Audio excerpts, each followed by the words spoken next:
Hi friends, welcome to our channel Chinnu Chayan 1510. అందరికీ ముందుగా శివరాత్రి శుభాకాంక్షలు. ఈరోజు అందరూ ఉపవాసం ఉంటున్నారా? అలాగే జాగారం చేస్తున్నారా? నేనైతే ఉపవాసం ఏమీ ఉండటం లేదు. దేవుడికి ఇలా పూజ చేసుకొని దండం పెట్టుకున్నాను. ఆ శివయ్య ఆశీస్సులు అందరి మీద ఎల్లప్పుడూ ఉండాలని. ఈరోజు నేను ఏమేమి స్పెషల్ చేస్తానో చూపిస్తాను, చూసేయండి. రాయలసీమ స్పెషల్ ఓలిగలు, అన్నం, పప్పు, వడియాలు, మునక్కాయల రసం,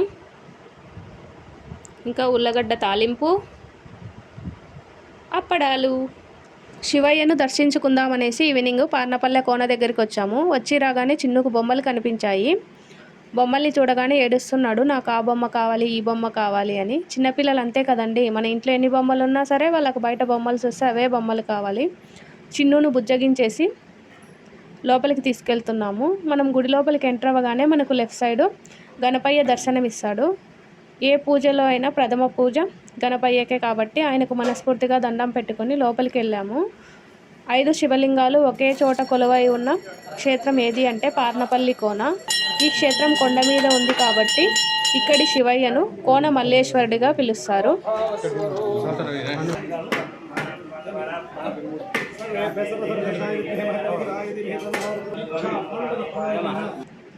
చిన్న ఆడుకోవాలంటే ఇప్పుడే కోనేరు దగ్గరికి వస్తున్నాము. ఈ కోనేరు యొక్క ప్రాముఖ్యత ఏంటంటే నందీశ్వరుడు నోటి నుంచి నీళ్ళు వస్తుంటాయి. ఇప్పుడు నీళ్ళు చాలా తక్కువగా ఉన్నాయి, లేకుంటే నీళ్ళు పై వరకు ఉండేవి. ఎవరైనా ముక్కుబడి ఉన్న వాళ్ళు గుండు అలాగ చేయించుకుంటారు కదా, ఒకప్పుడు వాళ్ళు కూడా ఇక్కడ స్నానం చేసేవాళ్ళు. ఇప్పుడైతే నాకు ఎగ్జాక్ట్గా తెలియదు. ఇక్కడ కాసేపు ఉన్నాము.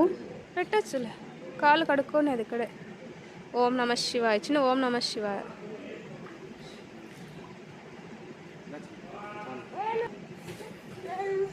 కోనేరు దగ్గర నుంచి వచ్చిన తర్వాత ఇక్కడ తులసమ్మ ఉంటే అక్కడ మొక్కుకొని లోపలికి వెళ్తున్నాము. ఇక్కడ దత్తాత్రేయ స్వామి, అమ్మవారు, ఆంజనేయ స్వామి, నవగ్రహాలు, ఇంకా ఆంజనేయ స్వామి కూడా కొలువై ఉన్నారు. ఇక్కడ చిన్ను చూడండి ఎంత బాగా మొక్కుంటున్నాడో. వాళ్ళ డాడీ లోపలికి వద్దు అనగానే బయటకు వచ్చి మొక్కుంటున్నాడు. దేవునికి మొక్కుకున్న తర్వాత బ్యాక్ సైడ్కి వచ్చాము. బ్యాక్ సైడ్ చూడండి ఎంత బాగుందో, ప్రశాంతంగా ఉంది. అక్కడ ఒక నిమ్మ చెట్టు ఉంది, నిమ్మకాయలు చాలా ఎక్కువ కాసాయి. చాలామంది జాగారం కోసం వస్తున్నారు కదా, అందుకోసం అనేసి ఆశా వర్కర్లను కూడా పెట్టారు. ఎవరికైనా ఎమర్జెన్సీగా ట్యాబ్లెట్లు ఏమన్నా అవసరం వస్తాయేమో అనేసి. నేనేమో గుడి చుట్టూ ఒకసారి మళ్ళీ చూస్తున్నాను దేవుళ్ళనందరినీ. ఇక్కడ మాకు దగ్గరలో ఉన్న పల్లెల వాళ్ళు చాలామంది పెళ్ళిళ్ళు కూడా ఇక్కడే చేస్తూ ఉంటారు దగ్గర. అలాగే అన్నదానం జరుగుతూ ఉంటుంది. వంటలు చేసుకోవడానికి వంటగది కూడా ఉంటుంది. చాలామంది ఇక్కడే పెళ్ళిళ్ళు చేసుకుంటూ ఉంటారు. ఇక్కడ వచ్చేసి ఆంజనేయ స్వామి మొక్కునేసి ఇక్కడే కొద్దిసేపు కూర్చొని ప్రశాంతంగా తర్వాత కిందికి వెళ్ళాము. కిందికి వెళ్ళగానే చిన్నుకు బొమ్మలు కావాలంటే బొమ్మలు తీయించాము. చిన్ను వచ్చేసి ఇక్కడ అదే ఫ్రూట్స్ బొమ్మలు తీసుకున్నాడు. ఫ్రూట్స్ బొమ్మలు తీసుకున్న తర్వాత చాలా హ్యాపీగా ఫీల్ అయ్యాడు.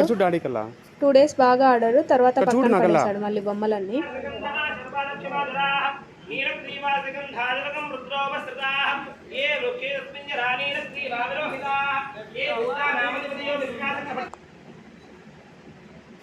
మేము ఇంటికి రిటర్న్ అయ్యే టయానికి శివయ్యకు అభిషేకం స్టార్ట్ అయింది. జాగారం చేసేవాళ్ళు అప్పుడప్పుడే వస్తున్నారు అనమాట, అందుకే అంతమంది జనం ఉన్నారు. నేను ఇవి చూపిస్తున్నాను కదా, ఇవి ఏం రూమ్స్ అనుకుంటున్నారా? చాలామంది అక్కడికే వచ్చి వంట చేసుకుంటారు కదా, వాళ్ళ కోసం ఆ రూమ్స్.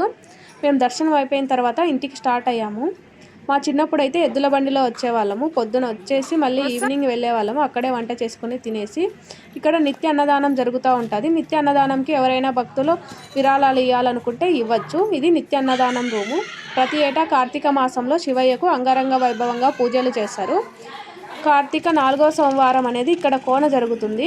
ఈ కోనకు వేల మందిలో భక్తులు వచ్చి శివయ్యను దర్శించుకుంటారు. మేము బయటికి వచ్చిన తర్వాత వ్యూ బాగుంది కదా అని మీకు చూపిస్తున్నాను. ఇక్కడ చూడండి వ్యూ అనేది ఎంత బాగుందో. ఈ వీడియో మీకు నచ్చినట్లయితే ప్లీజ్ లైక్ చేయండి, షేర్ చేయండి, సబ్స్క్రైబ్ చేయండి. Thank you for watching.